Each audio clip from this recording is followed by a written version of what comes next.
In this video, I will show you exactly how to integrate the power of Claude with your Notion workspace to build a fully functional second brain. Managing your digital knowledge can be overwhelming, but combining an advanced artificial intelligence like Claude with a versatile organizational tool like Notion makes the process incredibly smooth. To begin this setup, you need to head over to your web browser and open the Claude chat interface. Once you are there, look toward the bottom of the screen where you usually type your messages.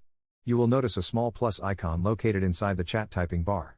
Go ahead and click that icon to reveal a set of options. From the menu that appears, you need to click on the option labeled Manage Connectors. This will open a new window that lists various third-party integrations available for your account. You will see Notion listed there, so simply click the Connect button right next to it. At this point, a Notion pop-up window will appear on your screen asking for permission to link the two platforms.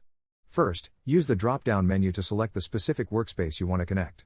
Once the correct workspace is selected, you have a choice to make regarding your privacy and organization. You can either click on Select Pages to manually pick individual databases and notes you want Claude to access, or you can choose to include your entire workspace if you want the AI to have a broad understanding of all your information. After making your selection, click the Allow Access button to finalize the connection. Now that the setup is complete, you can use Claude to summarize long notes, organize messy brainstorms, or even retrieve specific facts from your Notion databases instantly. This integration transforms your static notes into a dynamic, searchable, and intelligent second brain that works for you.